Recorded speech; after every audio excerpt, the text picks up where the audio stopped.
Okay, तो चलिए खैर अब आगे बढ़ते हैं और मार्केट पर बात करते हैं। आज बहुत ज़्यादा कुछ फोकस चीन पर है, तो आज शुरुआत उसी से करेंगे थोड़ी सी, क्योंकि क्लियरली यहाँ पर जो हो रहा है वो एक बड़ी डेवलपमेंट है और लगातार इस चैनल पर ये बात हुई है पिछले 7-8 दिन से कि मेटल्स पर फोकस करिए। और हुआ क्या कि पहले 2-3 दिन लोगों ने बिलीव नहीं किया, क्योंकि पहले भी चाइना में कई बार स्टिमुलस मेजर्स आए, लेकिन वो आकर उसके बाद ठंडे पड़ गए थे। इस बार मुझे लग रहा है कि चाइना ने डिसाइड कर लिया है कि नहीं, हमको कुछ वाकई में बड़ा करना है। और ये देखिए, आपको इस बार का जो इंडेक्स है मेटल्स का वो बता रहा है, और मेटल्स में जब एक बार इस तरह से ट्रेड आती है तो वो नॉर्मली ऐसी ही आती है, वो फिर रुकती नहीं है। ये एक और कारण है बाय द वे कि एकदम से वो जो 2 दिन लग रहा था कि हमारी मार्केट में बड़ा पैसा आने वाला है, वो नहीं आकर अब चाइना में शिफ्ट हो रहा है। क्योंकि चाइना में एक चीज़ समझ लीजिए, सारी बड़ी मार्केट्स में अगर एक मार्केट जो अंडर वैल्यूड है, वो भी एक्सट्रीमली अंडर वैल्यूड है, वो चाइना है। इसके लिए 4-5% के मूव्स कुछ नहीं है चाइना में। जब चाइना में रैली आती है तो 40-50% की रैली आती है।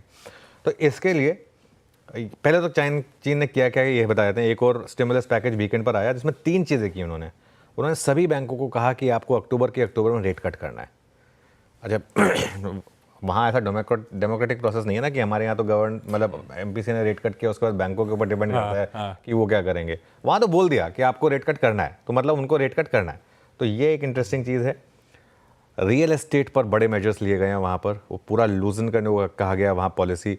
अगर आप घर लेना चाहते हो, जैसे फॉर एग्जांपल बहुत कम इंटरेस्ट रेट पर आपको घर मिलेगा, तो वो एक मेरे ख्याल से एक बड़ा फैक्टर है। तो ये 2-3 कारण हैं जिसकी वजह से मेटल शेयर्स मेरे ख्याल से उसमें रैली कंटिन्यू करेगी। वैसे मेटल्स में 2-3 फ़ायदे हैं। एक तो अगर रियल एस्टेट अच्छा करेगा तो मेटल्स वैसे भी ऑटोमेटिकली अच्छा करते हैं। दूसरा, अगर चाइना में जिस तरीके का पैसा जाएगा तो सबसे पहले वो नॉर्मली मेटल स्टॉक्स पर फोकस करता है, तो इसके लिए। और बेस मेटल्स में मूव्स देखिए, हमारे पास शायद वो मूव्स होंगे नहीं आशीष, लेकिन ओवरनाइट आयरन और फिर से 6% ऊपर था। सबसे स्ट्रॉन्ग कमोडिटी जो रही है वो आयरन और रही है। तो आप एनएमडीसी फॉर एग्जांपल हो गया, जीएमडीसी हो गया, बाकी सारे स्टॉक्स हो गए, ये सारे स्टॉक्स पर आप फोकस कर सकते हैं। अगर हमारे पास बेस मेटल्स तो वही दिखा देते हैं। आई थिंक बेस मेटल्स में भी काफ़ी शानदार मूव्स आए हैं कल रात को और आज सुबह। तो मेटल शेयर्स की जो बास्केट है वो आउट परफॉर्म कर सकती है। एलएमई के सारे मेटल्स आज सुबह काफ़ी शानदार मूव दिखा रहे हैं। और एक और चीज़ हुई है, डॉलर इंडेक्स पर भी नज़र रखिए, क्योंकि एक ड्यूअल फैक्टर मिल रहा है इस समय मेटल्स को। कल डॉलर इंडेक्स, एक बार स्क्रीन पर रखिएगा, डॉलर इंडेक्स 100.3 तक आ गया है। अच्छा, नॉर्मली वो 100 ब्रीच नहीं करता है, लेकिन कल जिस तरीके से वो 100.3, 100.4 पर आया है, 100.45 पर, अगर 100 ब्रीच हुआ तो ये एक और बड़ा पॉजिटिव होगा मेटल्स के लिए, क्योंकि वीक डॉलर मतलब कमोडिटीज़ की रैली। लेकिन एक चीज़ है, यूएस बार बार कोशिश करता है कि डॉलर इंडेक्स 100 के नीचे ना आ जाए, तो इसके लिए इस पर भी एक नज़र रहेगी। मेटल्स तो हैं ही हमारे फोकस में, उसके अलावा आशीष और फोकस में आपके शुगर स्टॉक्स आएंगे। फॉर एग्जांपल शुगर स्टॉक्स में बड़ी रैली हुई थी। केमिकल्स एक बास्केट हो सकती है जहां पर मुझे लग रहा है कि शायद थोड़ा फोकस हो सकता है। आज 1-2 अपग्रेड भी आए केमिकल्स पर। टाटा मोटर्स एक और स्टॉक हो सकता है जिस पर आप फोकस कर सकते हैं। तो इसके लिए आज मुझे लग रहा है कि जो आपका फोकस होगा ना, वो पूरा होगा स्टॉक और सेक्टर स्पेसिफिक चीन। और बहुत इंटरेस्टिंग है, दोनों मार्केट साइड बाय साइड रख दीजिए। जैसे मैं खैर हंसी मजाक में वो डायलॉग बोला था आमिर खान का कि जाना था जापान, पहुंच गए चीन। लेकिन आज एक तरफ है आपका निके जो है करीब 4 या 5% नीचे, और एक तरफ है आपका शंघाई हैंग सेंग जो है ये 4.5%। प्लेट फ्लिप करिए। हाँ, नहीं, एक काम करिए, एक अलग प्लेट बनाइए, एक में निके रखिए। आज पूरे दिन के लिए वो प्लेट इंपॉर्टेंट होगी।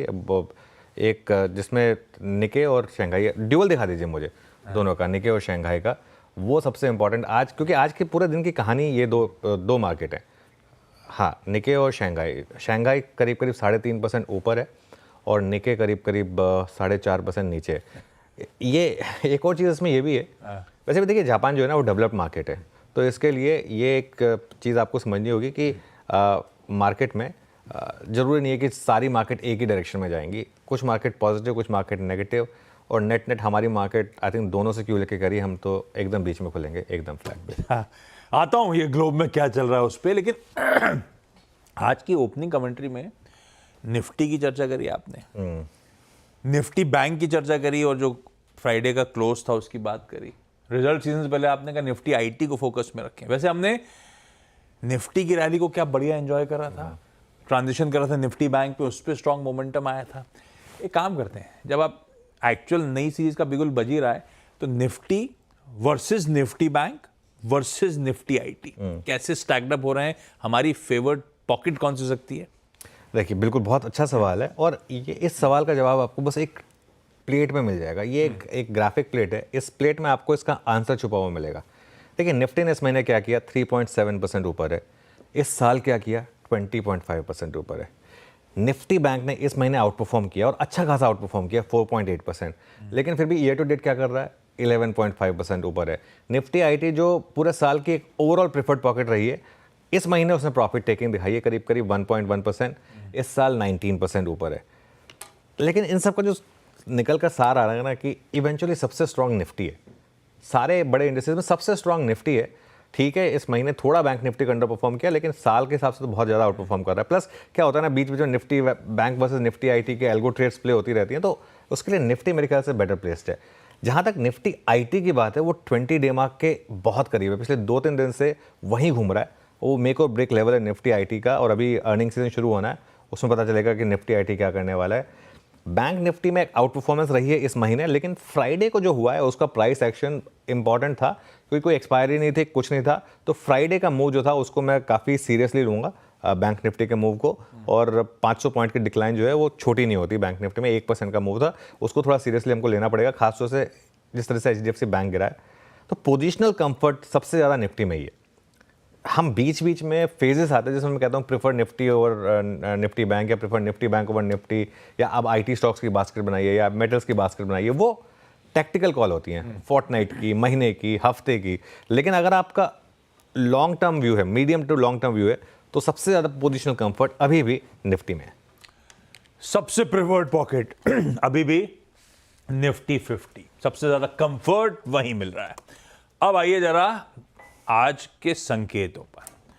थोड़ा सा गिफ्ट निफ्टी पस्त खुलने के 1/4 से 1/3% दबाव के साथ शुरुआत होने के इंडिकेशंस इस समय देता हुआ।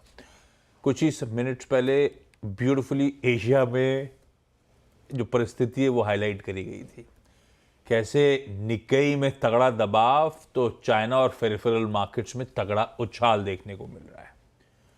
और ओवर द वीकेंड जो क्यूज थे यूएस के, वो भी ऐसे ही मिले जुले थे। वहां पे डाउ हरे में था, तो डाउ 1/3% ऊपर था, तो नैस्डैक 1/3% दबाव में था। तो आज सुबह की फ्यूचर्स थोड़ा बहुत फिर भी इन ग्रीन ट्रेड कर रहे हैं। और हुआ क्या, यूएस में इंपॉर्टेंट डेटा पॉइंट्स आने थे, उनका सबसे important inflation marker, middle east पे ना जाने क्या क्या नहीं हुआ इस वीकेंड में, और एशिया के ये जो विपरीत परिस्थितियां बन रही हैं उस पर भी समझने की जरूरत है। नीरज जी, ये हो क्या रहा है पूरे ग्लोब में, हमारे लिए क्या इंपॉर्टेंट और हमारे लिए नेट क्यूज हैं कैसे?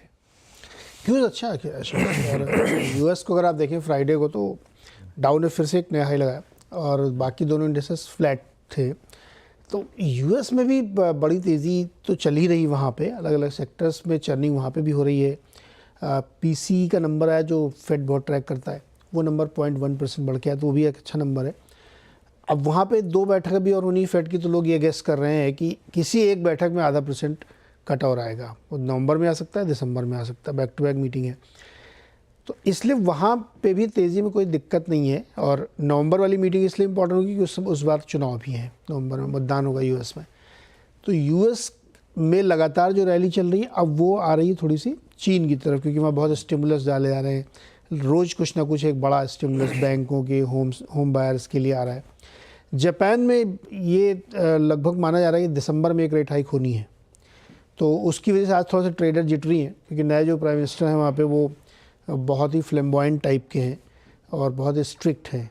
तो इसलिए उनको डर लग रहा है कि एक हाइक दिसंबर में होगी, तो उसकी वजह से आज इंस्टेंट रिएक्शन 4.5% नीचे है। क्रूड इसलिए नहीं बहुत ज़्यादा चढ़ रहा है क्योंकि जो इजराइल कर रहा है, अब उसने नया फ्रंट खोला है यमन में, वो बहुत प्रिसाइज कर रहा है। तो कोई गवर्नमेंट उसमें, चाहे वो लेबनान की गवर्नमेंट हो, यमन की हो, ईरान हो, वो फोर फ्रंट में नहीं आना चाहते फुल वॉर करने के लिए, बावजूद इसके कि उनके देश में ये कुछ हो रहा है। तो इसलिए क्रूड में बहुत बढ़ नहीं रहा। लेकिन इससे बड़ा कारण क्रूड का है कि सऊदी अरेबिया मौके का फ़ायदा उठा के अपना मार्केट शेयर गेन कर रहा है और ज़बरदस्त प्रोडक्शन झोंके हुए वो, क्योंकि यही उसके पास एक मौका है जब प्रोडक्शन बढ़ा के अपना वो मार्केट शेयर गेन कर ले, इसलिए क्रूड बढ़ नहीं रहा है। लेकिन मेरा ये मानना है कि यूएस इलेक्शन के बाद कच्चा तेल $100 पे बिकेगा, लिख के रख लीजिए आप। कोई रोक नहीं सकता उसको, क्योंकि आर्टिफिशियली उसको सप्रेस कर रखा है आपने। अभी यमन में एक रिफाइनरी उड़ा दी है इसराइल ने, तो ये सब इम्पैक्ट आपको इसलिए नहीं दिख रहा क्योंकि अभी माहौल नहीं वैसा। लेकिन यूएस इलेक्शन के बाद आप देखें क्रूड में बड़ी तेज़ी बनेगी, तो वो एक कंसर्न होना चाहिए। हालांकि अभी उसमें बहुत समय है तो वो ध्यान रखें, लेकिन फिलहाल के लिए मार्केट में बहुत बड़ी तेज़ी बनी हुई है। अब नया फ्रंट चाइना की तरफ खुल गया है। ओके, किशीडा के बाद इशिबा आएंगे हाँ। जापान में। ठीक है, उनका ये क्या सरप्राइज में जीत गए क्या? क्योंकि 4% एकदम से नीजक जैसा ये रिएक्शन कितने चौथी पांचवी छठवीं बार की कोशिश के बाद जीते हैं ये। पता नहीं, तैयार नहीं थे वो लोग। 4.5% बाजार गिर गया। खैर, ये है ग्लोब के तो नेट क्यूज ठीक ही हैं, बहुत ही अच्छे हैं, ठीक नहीं बहुत बढ़िया है। बहुत सिर्फ जापान को देख के थोड़ा सा वो हो रहे हैं, नर्वस हो रहे हैं। और तो मैं कहता हमारी मार्केट में कुछ इम्पैक्ट है नहीं, जापान से हमारा कोई पैसा आया नहीं है, तो कोई जापान से डरने की ज़रूरत नहीं है।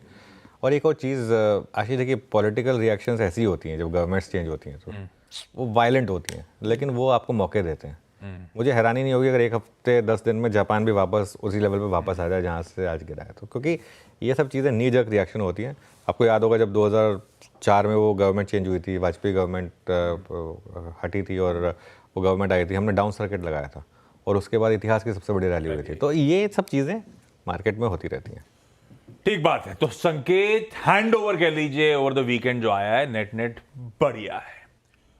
अपना अप ट्रेड सेटअप, फ्राइडे को नई सीरीज का आगाज हो रहा था, सामने खड़ा था वीकेंड, अच्छे मोमेंटम के बाद थोड़ा सा कह लीजिए कंसोलिडेशन का दिन था। हाँ, निफ्टी बैंक वीकनेस ज्यादा दिखा गया, रिलायंस ने मदद कर दी। इन सब के बीच में दरअसल ट्रेड सेटअप बैठा कैसा है ये जान लेते हैं, उसके बाद आज का निफ्टी बैंक का अप्रोच कैसा लग रहा है सेटअप। देखिए सेटअप बहुत इंटरेस्टिंग है क्योंकि फ्राइडे को बहुत मतलब क्यूरियस था। जो DIA की बाइंग थी, मैंने बार बार देखा कि वो नंबर सही था या नहीं था, पता नहीं कुछ ब्लॉक्स थे या नहीं थे वो, मतलब लेकिन करीब करीब 7,000 करोड़ की DIA की बाइंग थी। उसके सामने FIS ने सिर्फ 1200 करोड़ के करीब सेल किया था। एक चीज़ ये हो सकती है कि क्योंकि ये हाफ ईयर एंडिंग है तो थोड़ा सा NAV मैनेजमेंट या जो भी है, थोड़ा सा कैश डिप्लॉय, वो सब कुछ फैक्टर्स हो सकते हैं, उसकी वजह से ये फैक्टर हो सकता है। वो हो सकता है आज भी कंटिन्यू करे कि DIA की फिर एक थोड़ी सी बाइंग हो क्वार्टरली क्लोजिंग के हिसाब से। FII की सेलिंग है लेकिन 1200 करोड़ की, लेकिन FII की जो सेलिंग है ना, ये मुझे लग रहा है टेम्परेरी है, ये वापस बाइंग में बदलेगी। क्योंकि अब जब आप अक्टूबर टू दिसंबर के पीरियड में जाएंगे तो FIIs को अपने पोर्टफोलियोज को बेंचमार्क करना पड़ेगा, और इतने अंडरवेट हैं FIIs इंडिया में, अगर थोड़ा सा भी उन्होंने अंडरवेट से न्यूट्रल करने की कोशिश की तो उसी में $100 बिलियन आपकी मार्केट में आ जाएंगे। तो इसके लिए वो मेरे ख्याल से एक काफ़ी इंटरेस्टिंग चीज़ रहेगी। अच्छा, फ्राइडे को लेकिन एक और बहुत अच्छी इंटरेस्टिंग चीज़ हुई, मार्केट डे लो पर बंद हुआ लेकिन FIIs ने इंडेक्स फ्यूचर्स और स्टॉक फ्यूचर्स में तगड़ी बाइंग की। इंडेक्स फ्यूचर्स में करीब करीब 1700 करोड़ की बाइंग की, स्टॉक फ्यूचर्स में करीब करीब 3600 करोड़ से ऊपर की बाइंग करी। और विद इन इंडेक्स फ्यूचर्स भी अगर आप देखेंगे तो दोनों में बाइंग थी। निफ्टी में भी करीब करीब 1200 करोड़ की बाइंग थी और निफ्टी फ्यूचर्स में 380 करोड़ की बाइंग थी। वो ट्रेंड आएगा आपकी स्क्रीन पर। 2 दिन से अब निफ्टी फ्यूचर्स और बैंक निफ्टी फ्यूचर्स दोनों में बाइंग हो रही है। ये मुझे आंकड़े और मार्केट का खेल एकदम अलग था। अब आप देखिए लॉन्ग शॉर्ट देखिए, 18,000 लॉन्ग ऐड हुए सिस्टम में और 6,700 शॉर्ट कम हुए सिस्टम में।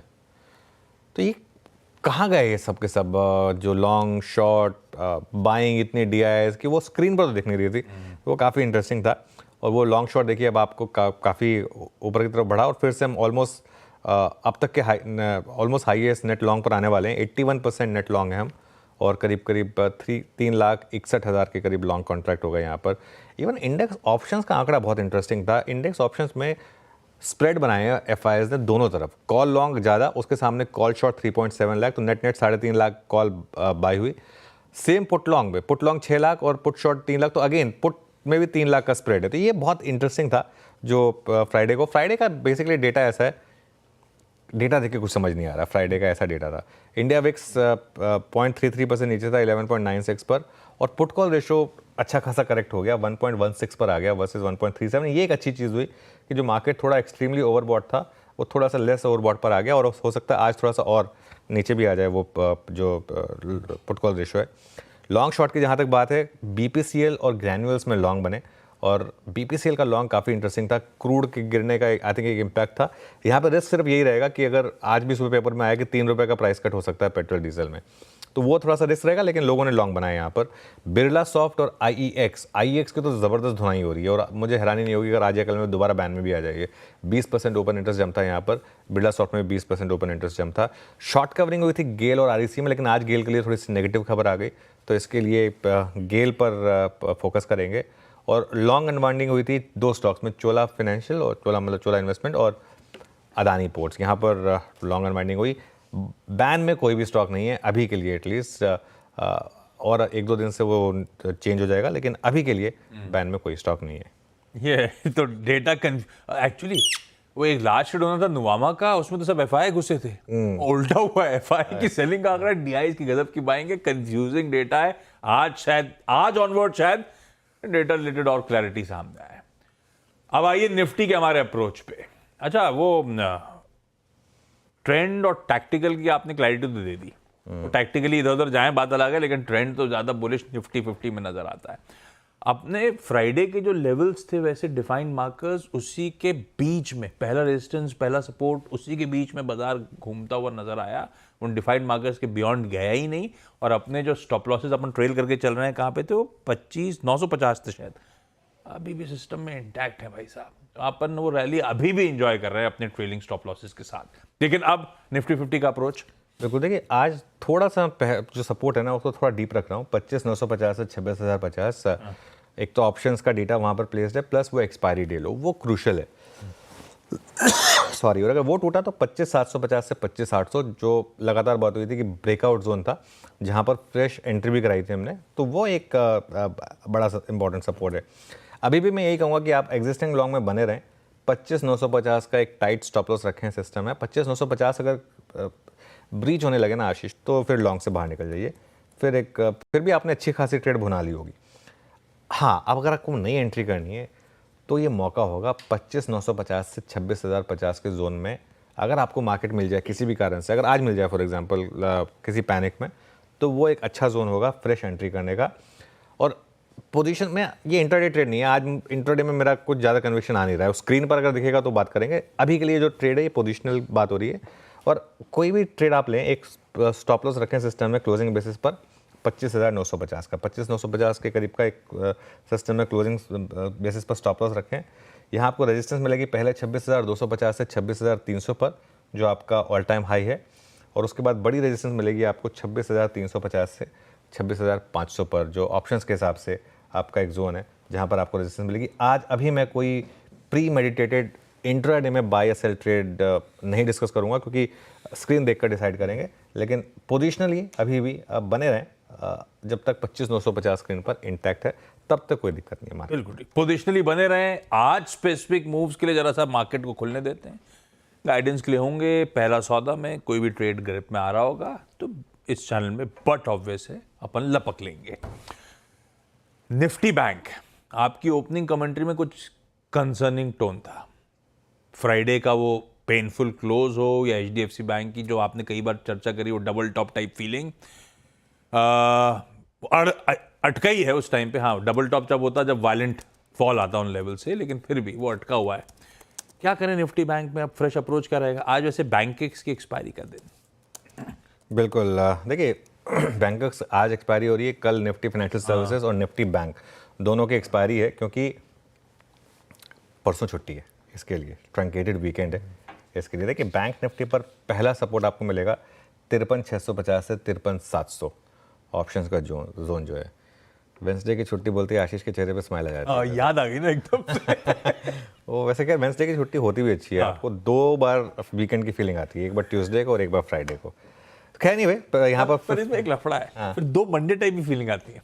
नहीं, ऐसा नहीं है। तो आप थर्सडे को आएंगे तो फिर अगले दिन फ्राइडे है, तो इसके लिए मेंटली ये रहेगा कि चलो एक दिन और निकल। एग्जैक्टली 53,650 से 53,700 ये ऑप्शंस का जोन है, और 53,400 से 53,500 ये क्रूशियल सपोर्ट जोन है, क्योंकि यहाँ पर 10 डे एक्सपोनेंशियल मूविंग एवरेज। देखिए बैंक निफ्टी में इतनी बड़ी रैली हुई है कि 10 डे एक्सपोनेंशियल मूविंग एवरेज अभी भी यहाँ से 500 पॉइंट गिरने के बाद भी और 400 पॉइंट दूर है। तो इसके लिए ये एक क्रूशियल सपोर्ट लेवल होगा। अगर आप एग्जिस्टिंग लॉन्ग कैरी कर रहे हैं तो अपना स्टॉप लॉस वेल डिफाइंड रखें 53,650 का क्लोजिंग बेसिस पर। मैंने 53,750 फ्राइडे को रखा था, लेकिन क्योंकि थोड़ा सा बैंक निफ्टी गिर गया फ्राइडे को और थोड़ा सा कई बार वो स्टॉप लॉस निकाल कर घूम जाता है, तो इसके लिए थोड़ा उसको एडजस्ट कर लिया 53,650 पर। पहले घंटे पर थोड़ा सा हम नज़र रखेंगे, उसके बाद देखेंगे कि मार्केट में कोई मूव आ रहा है या नहीं आ रहा, और उसके हिसाब से वैसे आज बैंक निफ्टी मेरे ख्याल से चलना चाहिए, मेरे ख्याल से, क्योंकि ब्रेंट नीचे गिरा है और उसका मुझे लग रहा है कि थोड़ा सा एक इम्पैक्ट शायद बैंक निफ्टी पर शायद पड़े इसके लिए। तो खैर एनीवे फर्स्ट आवर देख के डिसाइड करेंगे। अगर 53,850 के ऊपर ट्रेड कर रहे होंगे हम पहले घंटे के बाद तो लॉन्ग हो जाएं, और इसका मतलब ये नहीं है कि 54,200 पे ले लें, मतलब 53,850 के आसपास, और अगर स्टेबिलिटी दिखे तब, और एक स्टॉप लॉस रखें सिस्टम में 53,650 का। अगर ये ट्रेड चली आप आशीष तो आपको पहले दिखा सकती है 54,000 से 54,250 जो कि आपका ऑप्शन बेस्ड रेजिस्टेंस है, और उसके बाद ऑब्वियसली 54,450 से 54,500 जो आपका ऑल टाइम हाई है। तो ये एक अप्रोच रहेगी। ब्यूटीफुल। ये है निफ्टी बैंक पे आज मंडे का हमारा अप्रोच। सीएनबी सेवास के मॉर्निंग पैनल से भी रूबरू करा देता हूं, कुछ ही देर में इस पैनल से बातचीत शुरू करेंगे। अभी तो कारवां और बढ़ता जाएगा।